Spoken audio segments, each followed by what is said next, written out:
part of the Press Play Podcast Network. Hi, everybody. It's John Tellage from the Guardians of the Land MLB podcast. Be sure to hop on with us to follow all the dramatic developments of the reigning American League Central Division champions. From game analysis to interviews to keeping tabs on who could be the next breakout star. We'll have that and much, much more right here. It's the Guardians of the Land MLB podcast on the Press Play Podcast Network. Subscribe here and join the fun.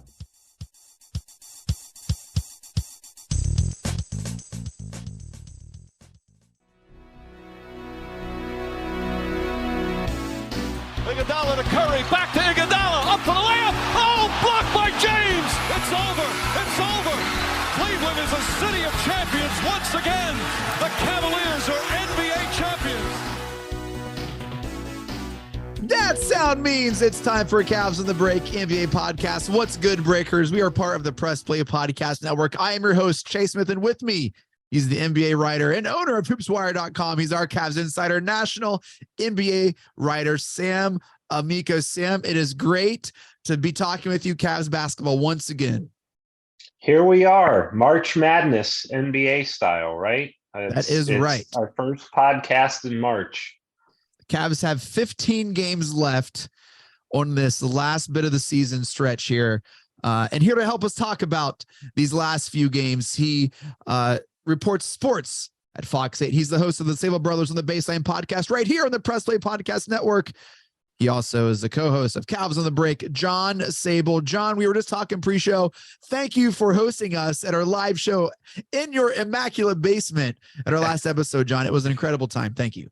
Hey, man, it was awesome having you two and Jeremy there. Was a lot of fun, good times, good stories, good pod, good conversation. And unfortunately, the Cavs lost that game against the Nuggets. That's right. But we'll have to do it again, especially when the weather warms up here, and maybe do a whole day of it with some golf and then some potting after that. We will have to do it again because, John, I have to admit, I accidentally stole your Junkyard Dog Award. Yeah. I thought it was mine. I brought mine, and I saw it on the table the next morning. I thought it was mine, put it in my bag, and next thing you know, I have two. So you have two Junkyard Dog Awards right now. I do. But I did the whole reverse. I left something in your apartment thing. And you just did because I want to go back. It hook, line, and sinker, man. You're coming back. All right. Jeremy is unfortunately not going to be able to be with us tonight, but shouts to Zach for checking this pod out. Zach, I'm sure, is still listening to Cavs on the Break. Zach, you know who you are, man. Always great to give you a shout. Hey, let's talk about this because Cavs post All-Star break, guys. Is it cause for concern? We have beat the Pistons and we just beat the Celtics in overtime on Monday, but they haven't really been playing super well. I feel like they've kind of been a little slow out of the gate here. Sam, are you concerned about just like the Cavs in general right now, or is this just part of them getting their sea legs back? I think it's more of the latter. Not too much concern. The big concern, and I think is evident to everybody, and everybody's talking about it, is just the inconsistency and lack of production overall from the bench.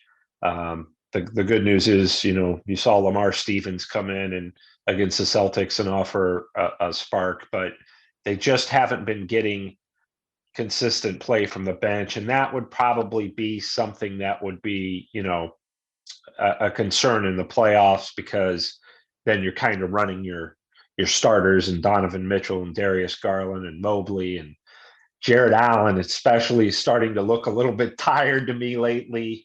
You're kind of running those guys into the ground, playing big minutes as they fight for playoff position. So, I wouldn't be concerned overall, though. I don't think anybody's going to catch them at 4, number 4 seed in the East. So, the Cavs are about right where they thought they would be. Yeah. John, are you concerned about how the Cavs are playing after the All-Star break? No, I think the issues I think that I'm concerned with is they have hard time beating teams that are better than they are. I guess it's really not a concern. It's kind of expected when you think of how young and inexperienced they are. But you'd like to see them come out with a little bit more fire. You'd like to see them come out with a little more consistent play. Third quarters have doomed them. You could look at Philadelphia right before the break, Boston last week. And then, of course, they won last night as we record this here on March 7th on Tuesday in that crazy game against Boston. But, I don't know what it is. I don't know if it's just the inexperience or if JB's message isn't getting clear to them, or if it's just, kind of buckling under some pressure. I don't know what it would be. But the concern is you've got to beat these better teams. And, they've done that with Boston. They won those 2 games earlier in the year, but that was early in the year. That doesn't really count in my opinion. But, it's a growing pains. We've alluded to that many, many times, and we'll see what they can go forward here with the last remaining games, because their schedule does get really light. They have one of the easier schedules left in the league. So that's just something to keep your eyes on. I still think the step that we all or fans expect, maybe not we, because Sam and I are kind of on the same page with this. Chase, I think you are too a little bit. The step that we as Cavs fans expect to take is not this year. That should be next year. Yeah. So wait, Danny Green didn't solve our Cavs bench problems. I thought he was the answer to all of our concerns.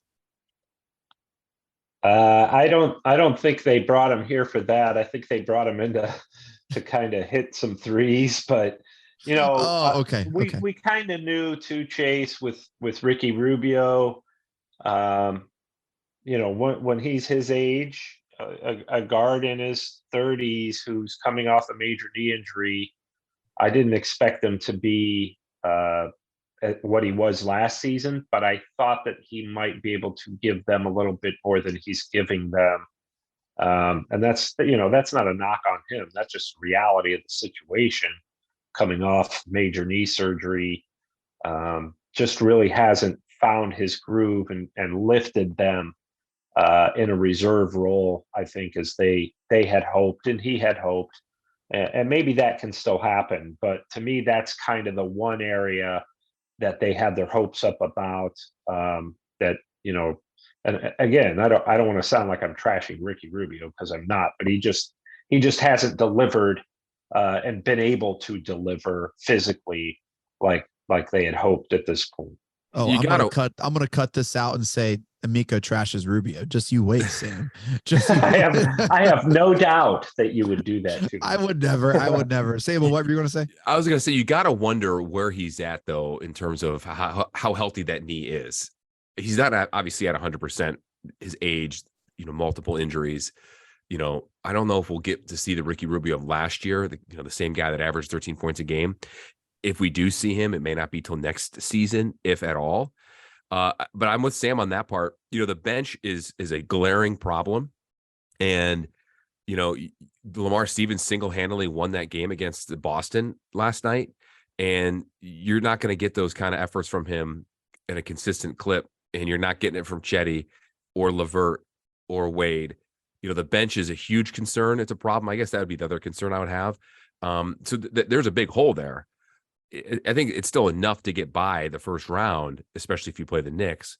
But I think the biggest thing is what you can do next year. But let's not talk about next year, and let's not talk about some of those issues, because I think as fans and as guys that cover the team like we do, I think you got to embrace the success and the fun that they're having this year. Totally. Because this is just an incredible season and incredible talent. And this ceiling is high. And the window is wide open.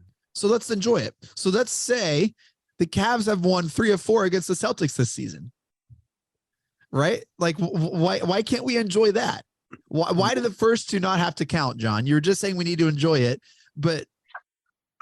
Well, we need to enjoy the totality of the whole season and what they're doing in the special season with Donovan Mitchell and his career year with his first season with his new team. And then being the single season record for threes in a year. Yeah. Well, he's currently tied with J.R. Smith. 2 of 4. That's right. He'll break that coming up here. The next game coming up here. What is that, tomorrow? Yeah. In Miami. But, I don't think that really counts, because that was the first, week of the season, and everyone's kind of getting their legs under them a little bit, and they're kind of getting in the motion. So, that Boston team was not the same Boston team on October 28th or November 2nd when the Cavs both games, both wins came in overtime. And then I'm not going to be a Debbie Downer here, but you could argue that game on Monday and another overtime win should never have been that close when they've missed 3 of their best players weren't playing. And they were coming off of an overtime game against New York the night before in Boston, had to fly in Cleveland. I mean, the Cavs should have won that game on paper, and they really still should have lost that game if, what if Grant Williams missed those 2 free throws. Yeah. So, I don't think those count because it's a completely different, season, and that was so long ago. Sure. And, the Cavs kind of start off really hot, and then they've tailed down a little bit ever since December and cooled off and been inconsistent, into the new year. But still, it's still great to see that they've won 3 of 4 against Boston, but in grand scheme of things, it doesn't really mean anything. You texted the group chat who was out that game, and I just responded with a W. I was like, that's just W. It's a W. And then to see they were down, I was like, eesh, like we are really, struggling. So here's where we're at, Sam. Here's where we're at. And to be fair, Chase, Boston shot the hell out of the ball in that first half. They were due to cool. Those legs finally caught up to them, to be fair. Yeah. The Cavs, have you mentioned, Sam, they are firmly the 4th seed in the East. 1.5 game lead over the surging Knicks, who lost tonight, by the way. The Cavs, let's enjoy this. The Cavs are 41-26. That looks like an awesome record. It's one of those kind of like different differentials that looks larger than it might be. Like you're playing basketball and it's like, whoa, 31-19. That's like a huge lead. Well, really, that's just like what, like 12 points. It's not really that large, but it looks large. And when you put it against the rest of the East, we are 4th in the East, kind of anchoring onto that home court advantage, Sam, which is going to be huge for the Cavs. How do you feel about them keeping the 4? You felt pretty good.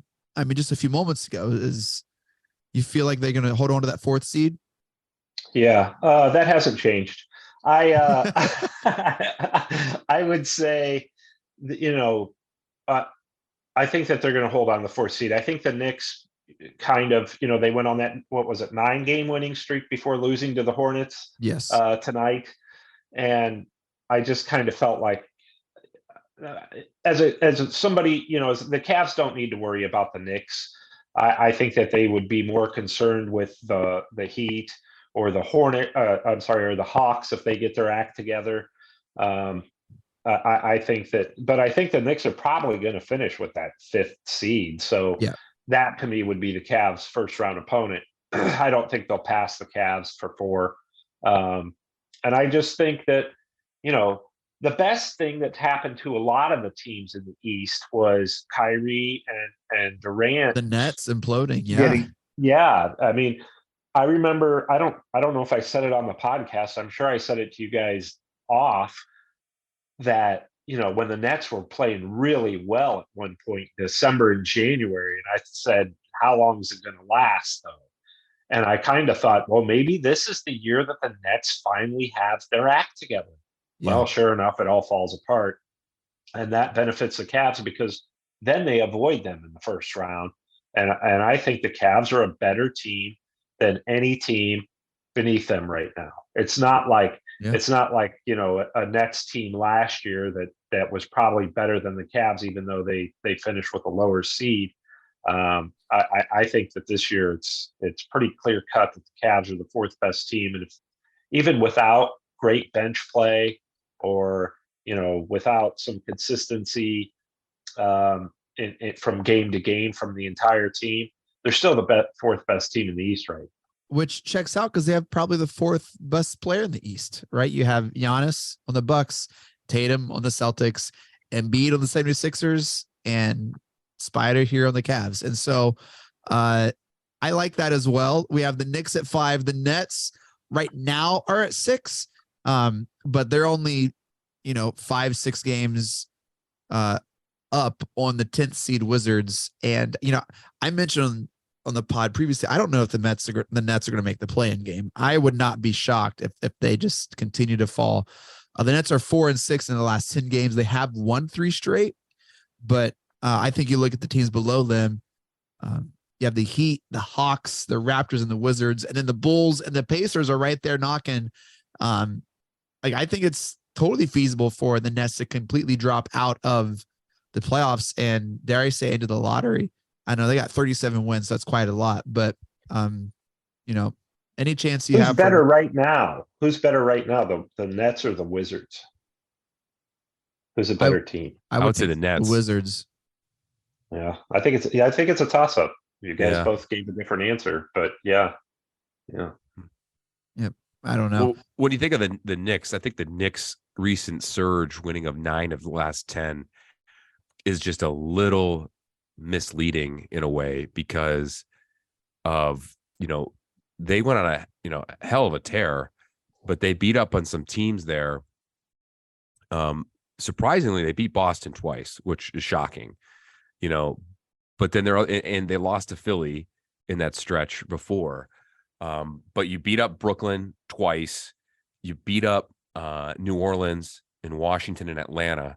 So those wins, with the exception of the 2 Boston wins, they had a relatively easy schedule. Oh, and they played Miami too. But the funny thing is about New York, guys, their last 15 remaining games aren't really easy. They go on a tough 4-game road trip now.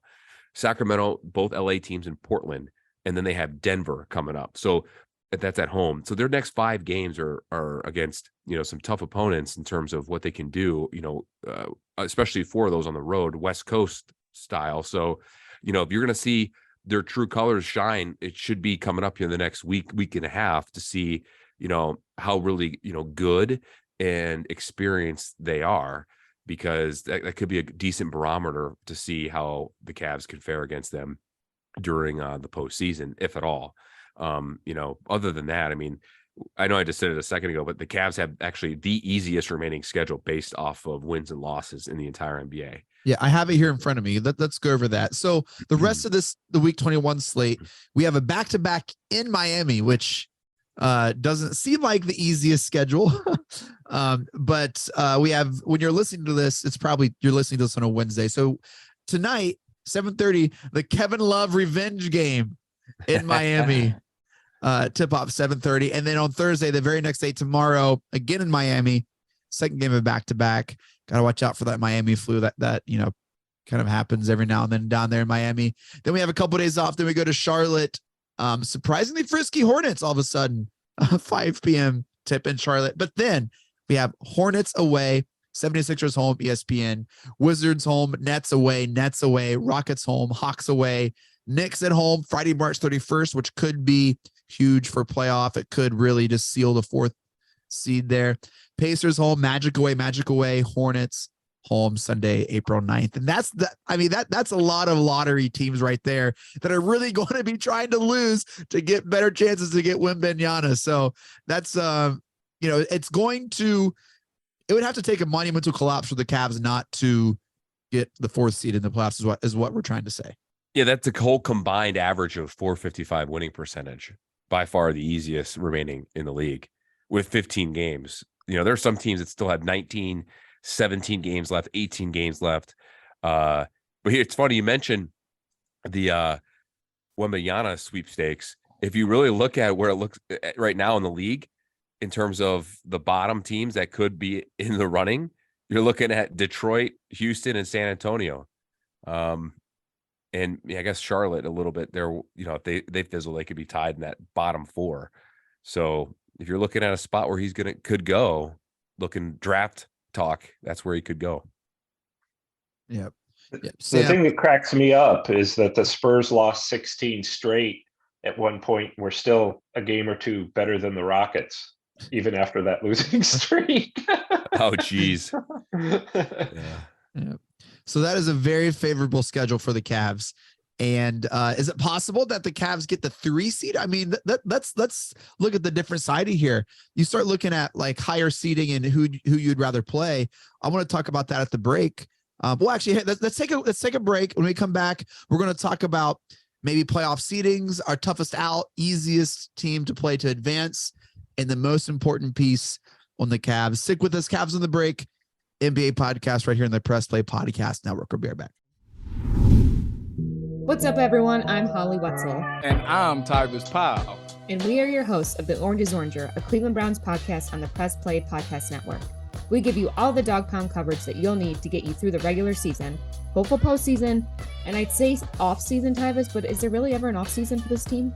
Thankfully for our podcast, Holly, there really never is when it comes to the Cleveland Browns. Don't miss our breakdown of each week's matchup, game recaps, and any and all news out of Berea to feed your Browns appetite. As we know, Holly, dogs gotta eat. Yes, they do. So hit that subscribe button and never miss an episode of the Orange is Oranger Cleveland Browns podcast on the Press Play Podcast Network. Looking for new insights on the Cleveland sports scene with a unique side of Cleveland sports history? Then you found the perfect podcast. I'm John Sabol. And I'm Scott Sabol, and we're hosts of the Sabol Brothers on the Baseline podcast, a podcast about Cleveland sports, but not your typical podcast about the land's sports teams. Join us as we embark on a journey of sharing a unique and historical side of Cleveland sports history with the help of some former Cleveland sports stars and other historical figures. All right here on the Sabol Brothers on the Baseline podcast, part of the Press Play Podcast Network. The R&R podcast going to be rocking and rolling with you because football season is underway. College, Ohio State, the Power Fives, the MAC, the Browns. Michael Regai, are you ready to rock and roll with some football? Kenny, I've been ready. This is our time of year. This is what R&R is all about. We're going to be with you every week. Kenny just said it. Browns, NFL, Ohio State centric. So you got to stay with us all fall and winter long here on R&R. That's right. The Regai and Rhoda podcast coming to you here on the Press Play Podcast Network. Subscribe now and don't miss a show.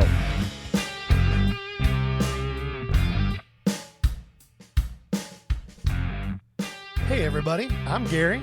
And I'm Jason. Opening cards as a kid, no matter what was in the pack, you always had that stick of chewing gum. Well, it turns out Gary and I opened up a box of 86 Tops last year, and let me tell you, the chewing gum does not age well. Join us on the Ball Card Show, the sports podcast for the sports collector. All right, we are back. I'm talking Cavs playoffs with Sam Amico and John Sabol. We just went over the Cavs remaining schedule. I want to look at if we go on a run, and let's say we win 10 of the last 15, and we become the 3 seed. All of a sudden, we start looking at, well, man, then we avoid, the Bucks, or do we want to avoid the Bucks? Like, which of the top 3 teams would you rather play in the second round of the playoffs? And so let's say we advance, and we're going to talk about that first round matchup here in a moment. But of those top 3 teams, Bucks, Celtics, 76ers, Sam, which of those 3 teams would you rather play to advance to the Eastern Conference Finals? If I'm the Cavaliers, I think the answer would be the Celtics, because you've shown, and John's right. Those games are early in the season. But even in Boston, they've only played really one bad quarter against Boston. It was that third quarter against the Celtics last weekend. And otherwise, they were right there with them in Boston, beat them in Boston. In overtime, and that's the funny thing. All 3 wins against the Celtics have come in overtime, but I just think that they match up better with Boston than they do against the Sixers or the Bucks, especially on the road. Milwaukee's, to me, I know Boston went to the finals last year and has been leading the East most of the year, but I think Milwaukee at this point at least is deeper. Best player in the conference, and it's just going to be, to me, they're the favorites to come out of the East right now, just barely, but barely the favorites over the Boston. I just think the Cavs, of those 3 teams, have this season had the most success against the Celtics and just match up best with them. Not to mention the fact that, come playoff time, you would think that Boston having a first-year coach, and I know they did last year, but just a younger coach, the youngest coach in the NBA, that might work to your advantage too. If you're the Cavs looking for an upset, the Celtics would have been my last answer. That's a team I would rather play the Bucks for the Celtics. John, what team would you think would give what team, if you're the Cavs, would you rather play to advance to the Eastern Conference Finals? Yeah, it's out of the Bucks, Sixers, Celtics. Yeah, man, it's tough for me because of one thing. Philly scares me because Joel Embiid owns Evan Mobley and Jared Allen. We cannot defend him. We are not tough enough. So it's not Philly, in my opinion. That'd be my pick. And give me Philly. Milwaukee with Giannis, they're playing great ball right now. I mean, I'm with Sam. I think they're just too tough, and you got no one that can guard them. And you've already beaten Boston 3 times, even though those 2 games earlier in the year didn't count. You kind of already know their DNA, even with Tatum not playing this last game. If I had to pick between the 3, I'd pick Boston. That would be the one I want to play, only because you've seen them 4 times already, and you've already beat them 3 times. You kind of know you've got some confidence there. And, if you can get Allen and Mobley in the interior, I think they just outmatch them inside a little bit better, even though it's kind of interesting. We haven't talked about it. We may, about Jared Allen not playing much last night. I think the Cavs has had a better shot against Boston than the other teams. You're talking about jumping the seeds in the standings, Chase. It's hard to really visualize that happening because so many things need to happen. But to your point, if you look at the strength of schedule, Philadelphia has the 5th hardest remaining schedule with 2 more games to play versus the Cavs with 17 games. I don't think it's out of their own possibility. And I don't think it is. I don't think it's not impossible. It's just not likely with Cleveland now 3 games behind Philly. It would be great to see it happen. But you got to start making that move now. And you got this baseball back-to-back with Miami and then Charlotte, because the NBA did that scheduling tweak where they do these baseball series where they're playing the same team twice, So if you split in Miami and then you beat Charlotte, guess who you play next? Philly at home, March 15th. So here's why you both are wrong. Here's why I'm glad I'm here to talk sense into you guys. We're talking about playoff matchups. You guys can't see us. Sam just rolled his eyes and smacked his mouth like an old man getting coffee at McDonald's. Like I'm a young whippersnapper coming in, trying to tell her what to do. No one can see that except for me. And he looks so disappointed in me right now. Here's why the Cavs need to play the 76ers in the playoffs, because we know who the 76ers are. Joel Embiid is playing. He can't play any better than he is right now. He can't. He is. I disagree. I think he could play even better and manhandle Mobley and Allen. And the Cavs have no stop for him. They struggle against him. No. Let me hear Chase while I drink my McDonald's coffee, which I get for free by the way now at select locations. But go ahead. Joel Embiid is playing, I think, the best he can play. We know who the 76ers are. I don't think there is another level the 76ers can play. This is it. This is who they are. You know who can play at a higher level? The Celtics.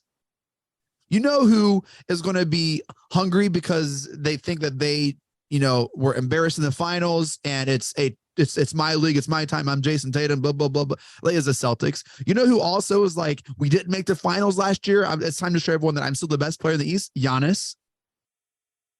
I don't think because of our regular season success, that means anything for the Cavs against the Celtics in the playoffs. If anything, it is would we get swept? I don't know. We might be swept by the Celtics if we play the Celtics round 2. Giannis is the best player in the East. I don't want to play them. And I think the 76ers are playing the best that they're going to play, and give me that and Doc Rivers in the playoffs over what our other options are. That's the poison I'm drinking, is peak Embiid and Doc Rivers in the playoffs. We played terrible against the 76ers before the All-Star break. It's like the worst game we played all season. I think they're anxiously looking forward to this, ESPN game again against the 76ers.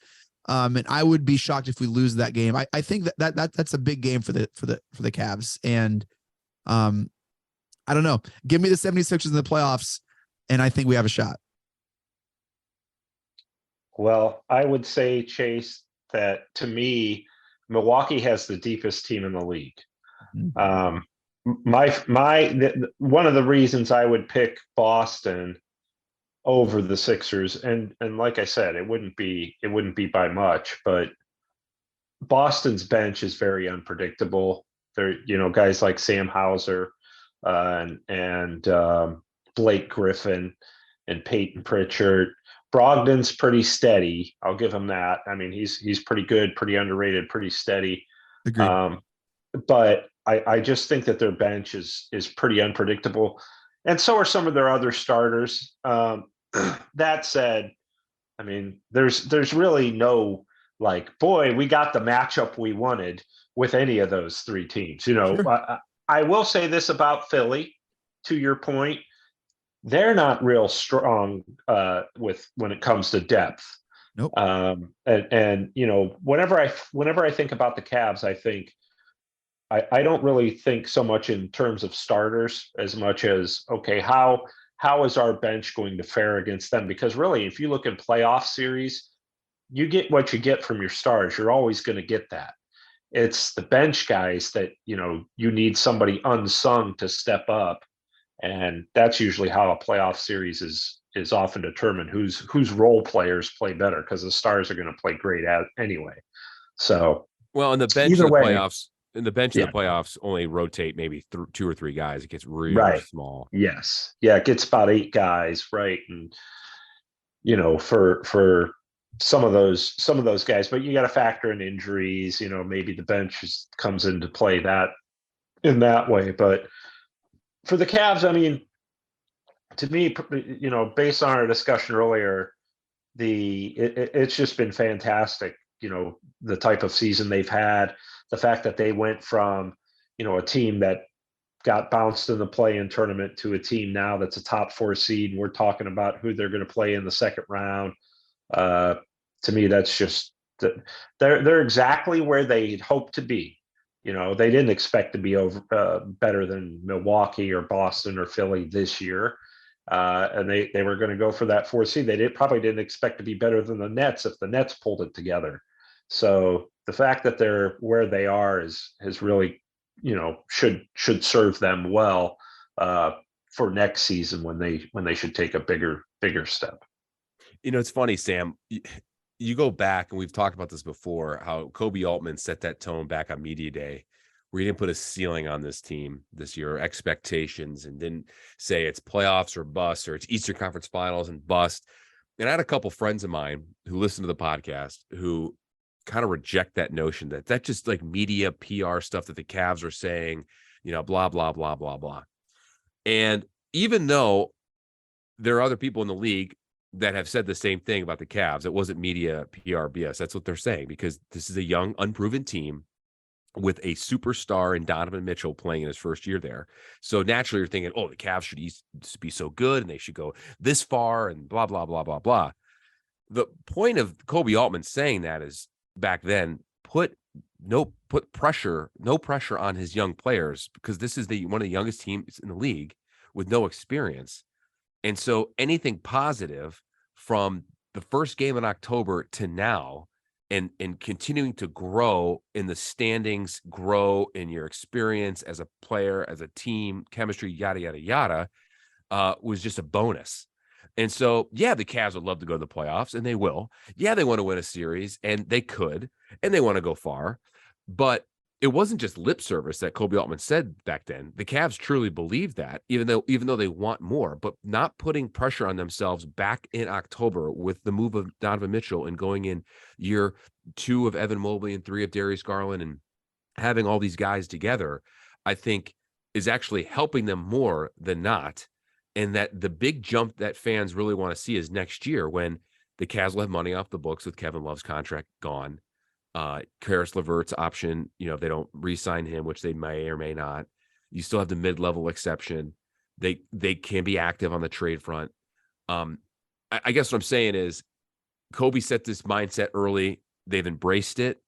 And it goes back to our original point of just enjoying this incredible fun ride.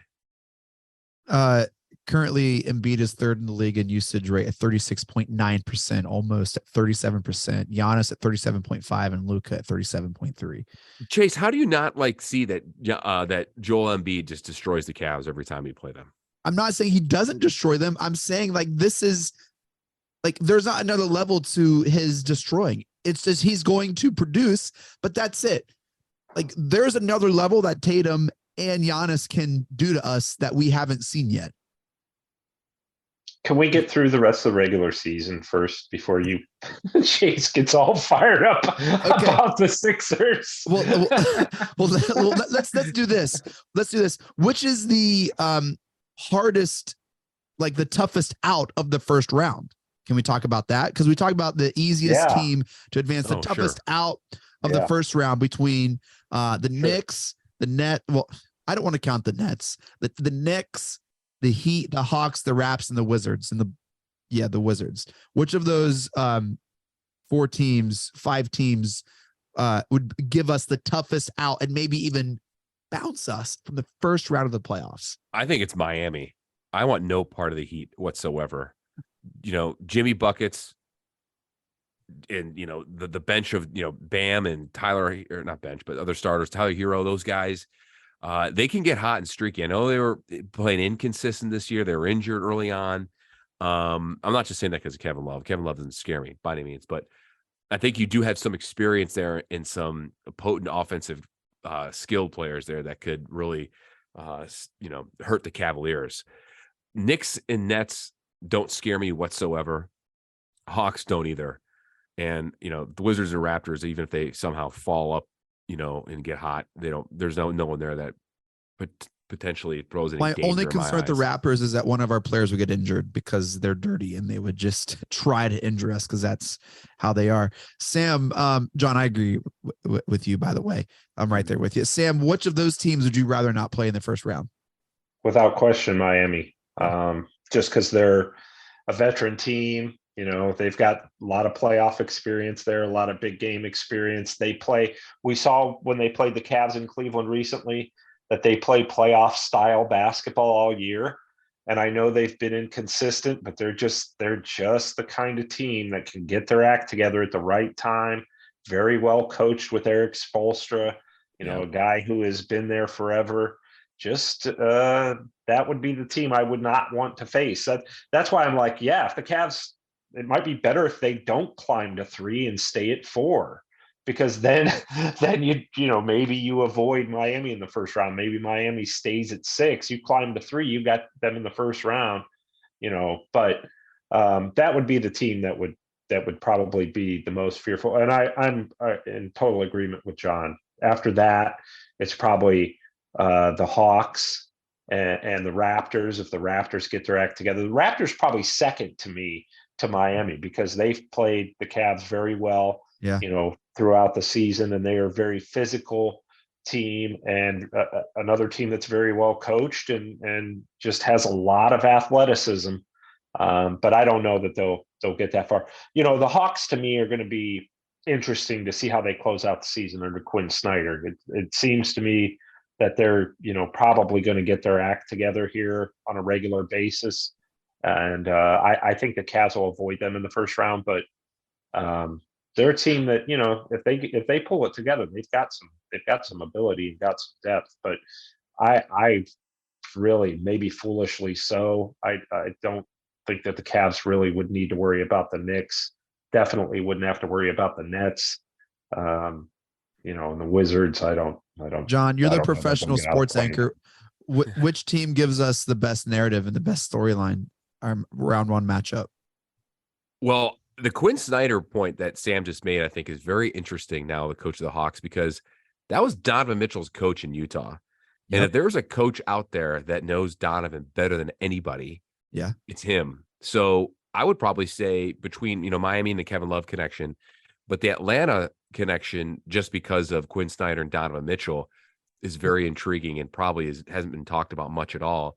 And really hasn't, because he's only been the coach there for a short time here. And they bounced us last year. Good point. Yep. That adds just another wrinkle to it. So I think Atlanta, definitely, Chase, to answer your question.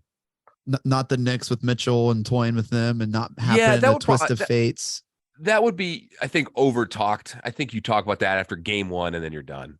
I mean, that is a storyline for sure. And especially the Knicks, being in the playoffs, they haven't gone to the playoffs much in the last 20 years. So that would actually be another side for New York. And then, playing at the Garden in New York would be a storyline. So, yeah, absolutely. Those three, Miami, New York, and Atlanta for sure. Sam, which matchup would be best for Hoops Wire? For Hoops Wire, probably the Knicks, because the New York media blows everything out of proportion and out of the water. But there certainly would be those stories involving Quinn Snyder and Donovan Mitchell, who Donovan absolutely loved.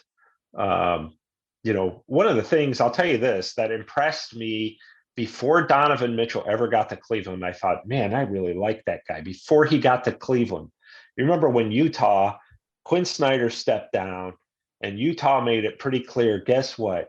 We're going to gut the roster. We're going to gut the team. We're going to, we traded Bogdanovich, traded Gobert, brought in a bunch of draft picks. And you know what Donovan Mitchell said? He said, I'm here. If this is what we're going to do, I'm committed to this franchise. They drafted me.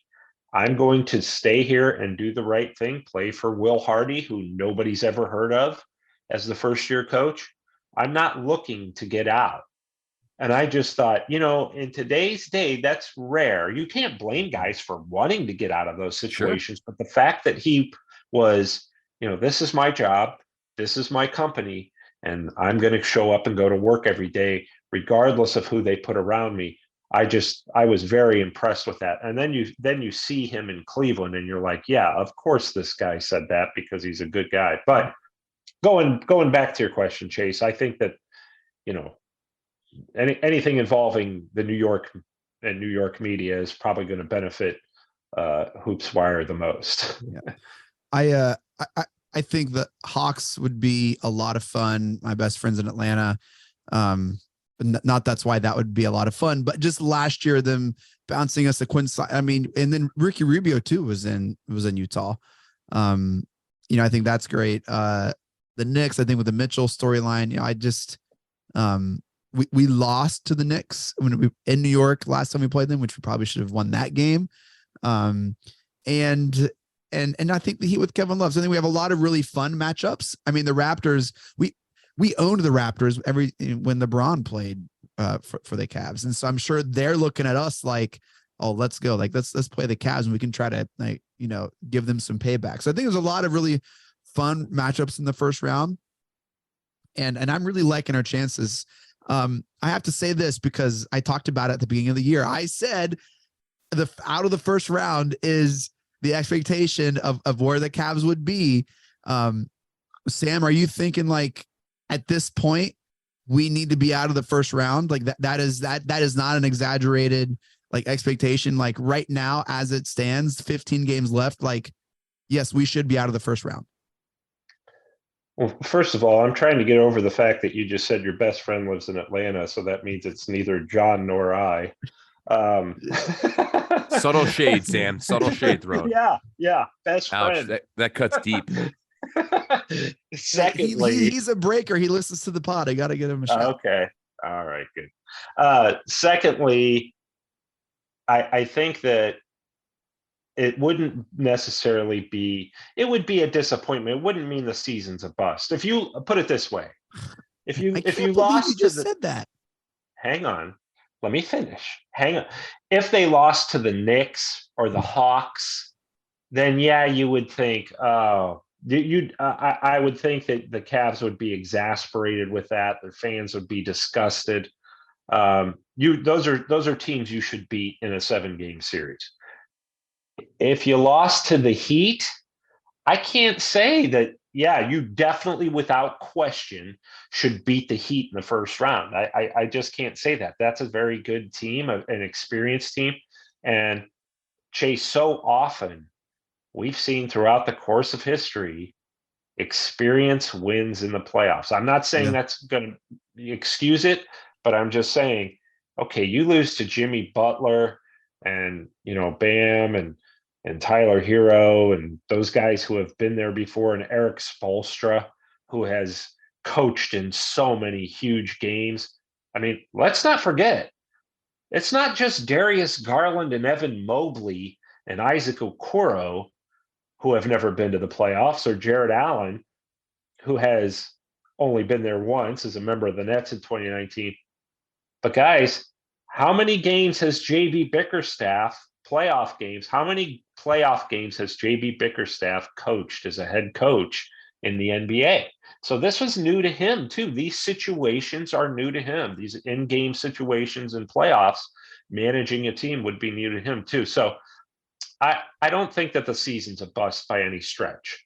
I think that, to me, the Cavs still need another transaction period, which is going to come this summer, before you can say without question, yes, they need to get out of the first round of playoffs. This isn't the transactions. The transactions they've made leading up to this are, to me, are not. You don't go from, our three of our core guys have never tasted the playoffs to, we better get to the second round. I just don't. I don't think that you can make that and be upset if a non-playoff team finally makes the playoffs.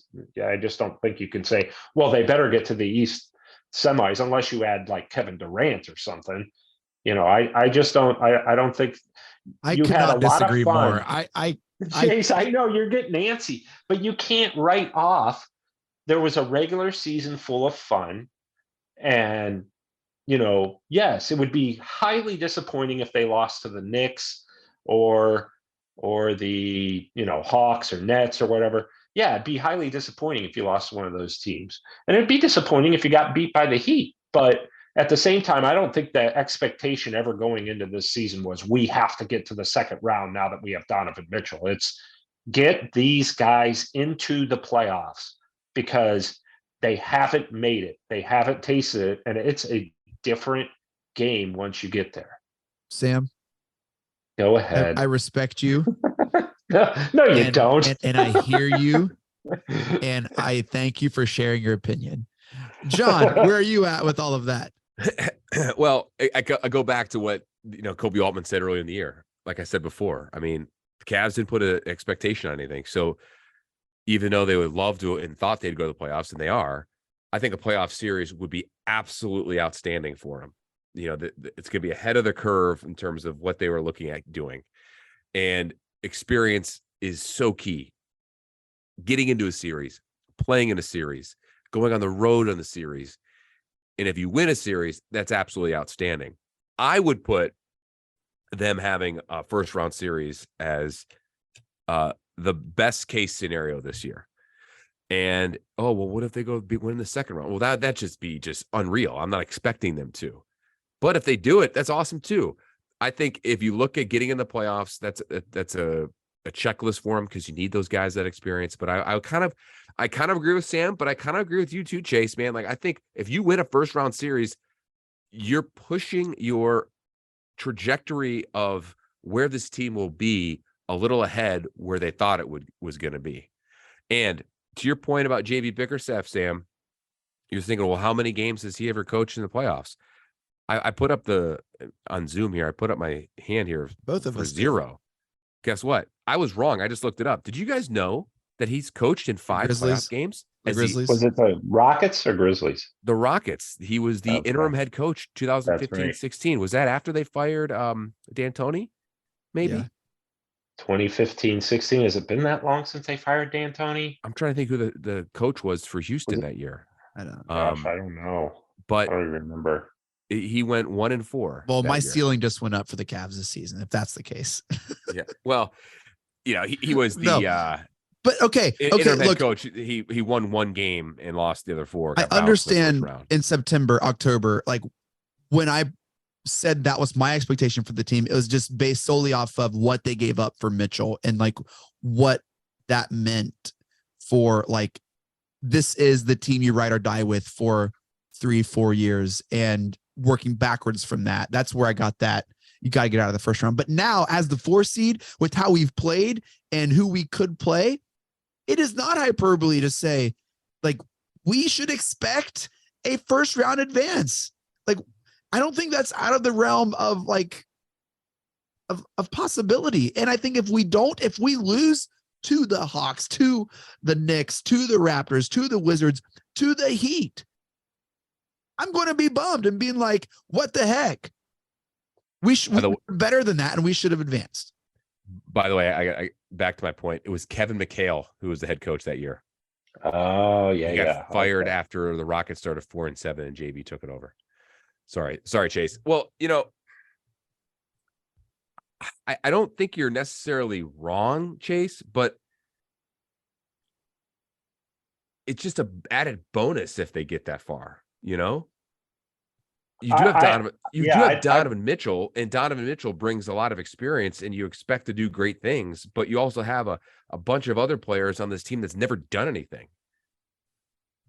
Yeah, I am not going to say that Chase is entirely wrong. If they lost to the Hawks or the Wizards or the Raptors or the Nets, that would be like, okay, that something went awry.